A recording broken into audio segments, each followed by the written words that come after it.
بسم اللہ الرحمن الرحیم، اللہم صلی علی محمد وعلی آل محمد۔ میں ہوں جی محمد مظہر اقبال چٹھا ایڈوکیٹ، اور آپ دیکھ رہے ہیں میرا یوٹیوب چینل چٹھا لا ایسوسیٹس۔ میں اپنے اس چینل سے سرکاری ملازمین کو ان کے قوانین بھی ایجوکیٹ کرتا ہوں اور ساتھ ہی ساتھ باخبر بھی رکھتا ہوں۔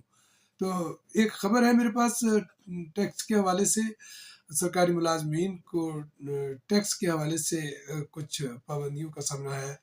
تو یہ نوٹیفیکیشن کیا ہے، اس کی زد میں کون کون آ رہا ہے اور کن سرکاری ملازمین کے لیے یہ بری خبر ہے، تو اس میں بحث کرتے ہیں انشاءاللہ۔ تو آپ سے گزارش ہے کہ اگر آپ میرے چینل پر نئے ہیں یا آپ نے میرے چینل کو ابھی تک سبسکرائب نہیں کیا تو کائنڈلی سے سبسکرائب کر لیں۔ تو یہ ایک نوٹیفیکیشن جاری کیا ہے جی AGPR اکاؤنٹنٹ جنرل پاکستان کے حوالے سے یہ نوٹیفیکیشن جاری کیا گیا ہے۔ تو یہ نوٹیفیکیشن کا نمبر جو ہے وہ آپ لکھ سکتے ہیں، یہ 30DET/taxes-ID 2024 نمبر ہے اس کا 937، اور یہ مورخہ 21/11/2024 کو یہ نوٹیفیکیشن جاری کیا گیا ہے۔ اور اس میں کہا گیا ہے کہ جو کیٹیگری 1 کے جو ملازمین ہیں ان پر جو پروفیشنل ٹیکس تھا اس کو انہینس کر دیا گیا، اس کو بڑھا دیا گیا ہے۔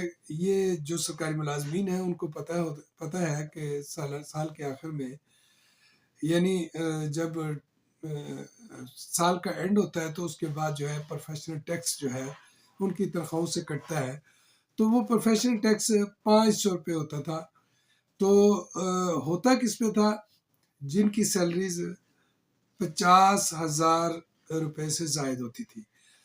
تو اب یہ جو ٹیکس ہے، جو 50,000 سے زائد سیلری لے رہے ہیں ان پر یہ ٹیکس عائد کر دیا گیا ہے، اور نہ صرف عائد کیا گیا ہے بلکہ اس کی شرح میں اضافہ کر دیا گیا ہے۔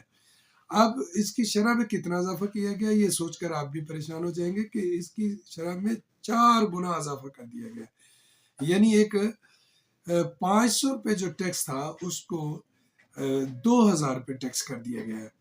تو یہ ایک انتہائی زیادتی ہے کہ سرکاری ملازمین سب سے زیادہ ٹیکس دینے والا طبقہ ہے، اور سب سے زیادہ ٹیکس کی جو وصولی ہے وہ سرکاری ملازمین سے ہوتی ہے اور فوری وصولی ہوتی ہے، یعنی اس کے اکٹھا کرنے میں گورنمنٹ کا 1 روپیہ بھی خرچ نہیں آتا۔ یعنی باقی ٹیکسز اکٹھے کرنے کے لیے پوری ٹیمیں ہیں، وہ پورا ایک ڈپارٹمنٹ ہے، لیکن یک جنبش قلم کے ساتھ جو ہے سرکاری ملازمین کی تنخواہوں میں سے یہ بڑی آسانی سے ٹیکس کاٹ دیا جاتا ہے۔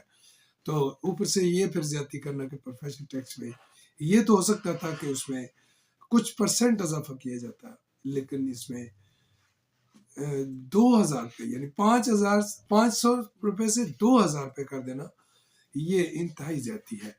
تو اس میں کچھ لوگ جو ہے وہ پریشان تھے، یعنی پینشنرز یہ کہہ رہے تھے کہ شاید یہ، کیونکہ انہوں نے بھی یہ خبر مختلف حوالوں سے سنی تھی تو وہ پریشان تھے اور سوال کر رہے تھے کہ کیا یہ ٹیکس ان کو ادا کرنا ہوگا۔ تو اس بات کو یہ کلیئر کر لیں، اپنے ذہن میں بٹھا لیں کہ پروفیشنل ٹیکس جو ہے وہ ریٹائرمنٹ جو لوگ لے چکے ہوتے ہیں ان پر نہیں ہوتا، یہ پینشنرز پر پروفیشنل ٹیکس نہیں لاگو ہوگا۔ پروفیشنل ٹیکس سے پینشنرز مستثنیٰ ہے، بے فکر رہیں، کوئی ایسی بات نہیں ہے۔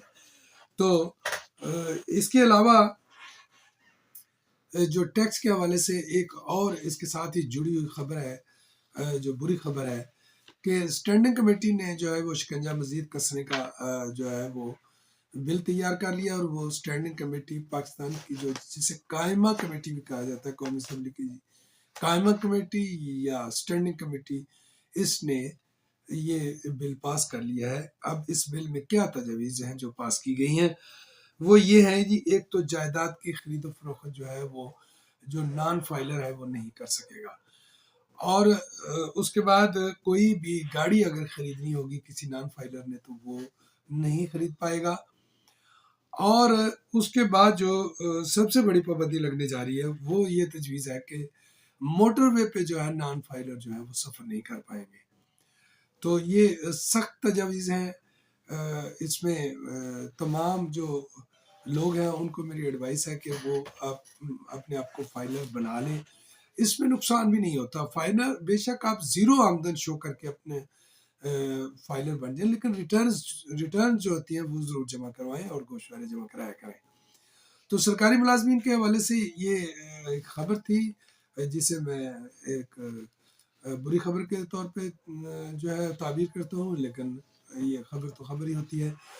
تو انشاءاللہ تعالیٰ بہت جلد ملاقات ہوگی کسی نئے قانونی ویلاگ کے ساتھ یا پھر سرکاری ملازمین کے ساتھ جڑی ہوئی کسی خبر کے ساتھ.